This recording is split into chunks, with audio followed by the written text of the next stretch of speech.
Welcome back to the channel. We are here on February 28th, but this video is going to be from March 1st. Black History Month is over. It came by and went so very, very fast. But we're going to be hopping into the Monday slate on March 1st. 7-game slate, nice and juicy. Some very, very good matchups we have here. No, I lied. These some ugly matchups. Ugly.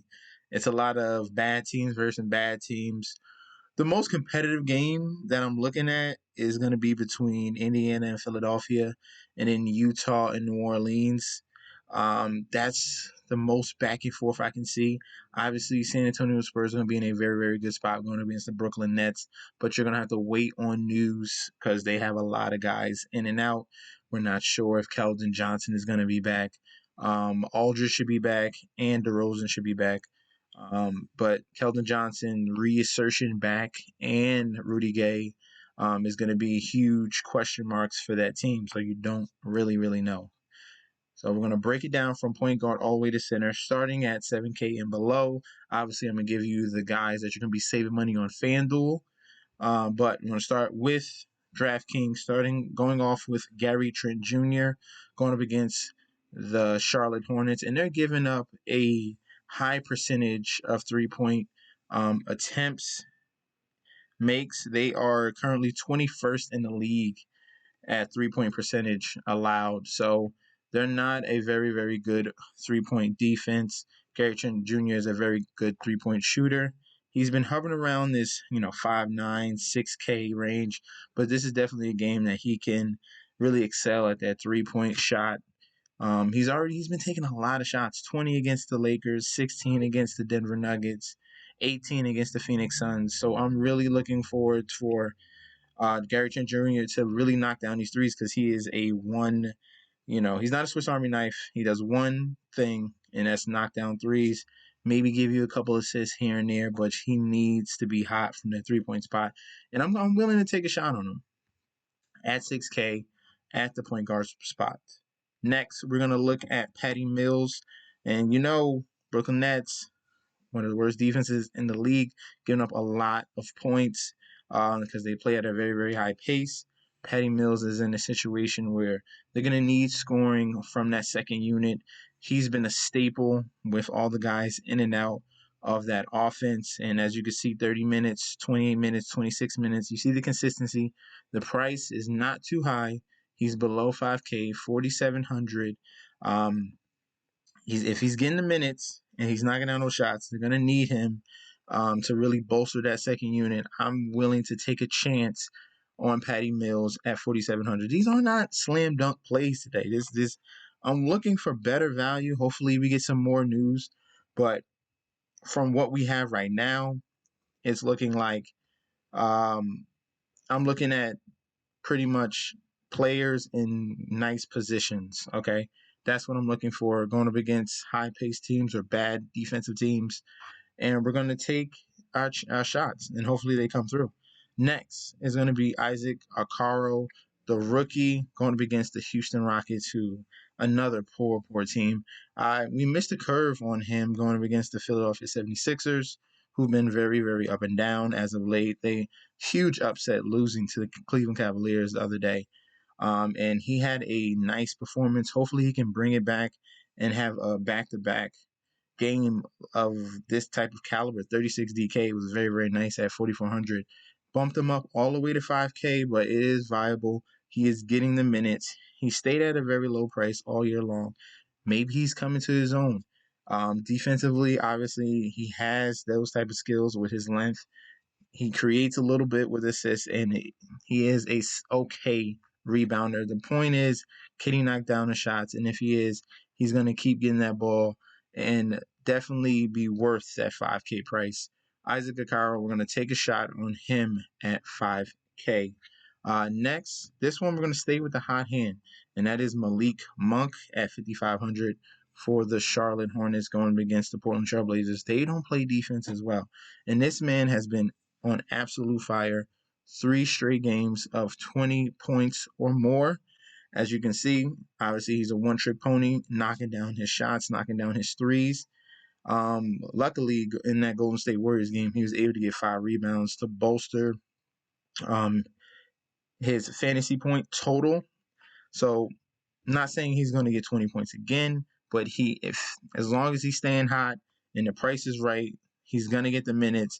As long as Devontae Graham is out, that's another key. As long as Devontae Graham is out, Malik Monk is viable at 5,500.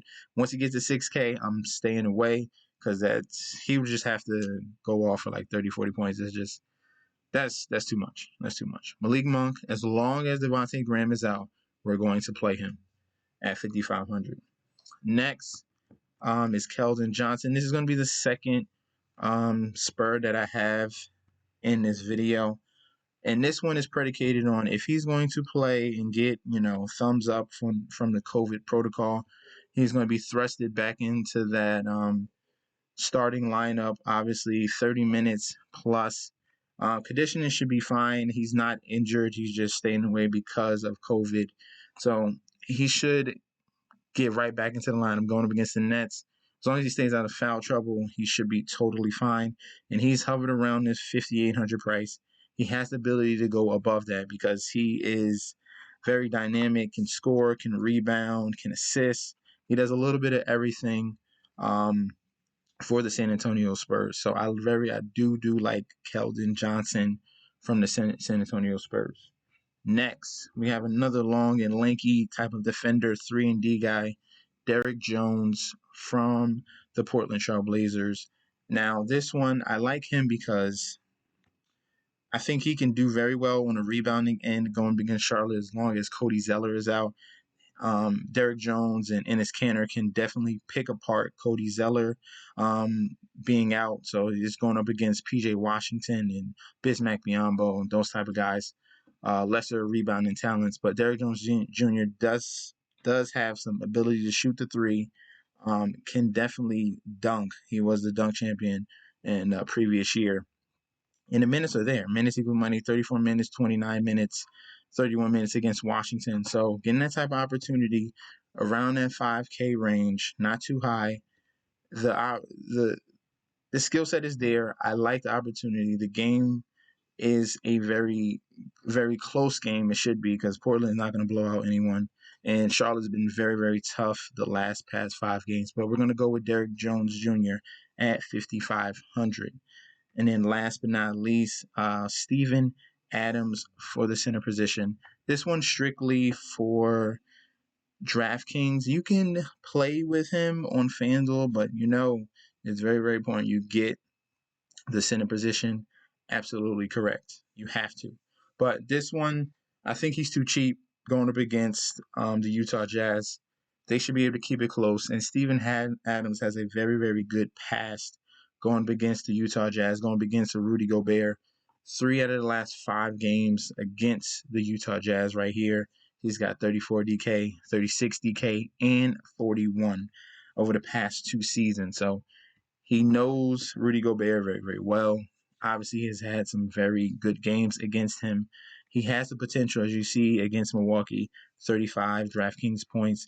And that wasn't even a double-double. And then against Detroit, he got 44. So we're taking a shot mainly on DraftKings because you can afford 2 centers. But FanDuel, roll the dice if you want to in a few lineups. Put him in. Steven Adams at 5,400. And we're going to look at some of that talent that are already named on DraftKings, now on FanDuel. Patty Mills, you're getting him at a very cheap price, $800 cheaper. So that's good. I like him more on FanDuel. Gary Trent Jr., getting him at $500 cheaper, $5,500. Isaac Okoro, you're getting him $700 cheaper. Keldon Johnson, you're getting him at $300 cheaper. And then Derrick Jones, you're getting him at $200 cheaper. Now, let me see Steven Adams before we go away. You get him. He's more expensive on FanDuel. Okay? So that's even better. I told you to play him on DraftKings.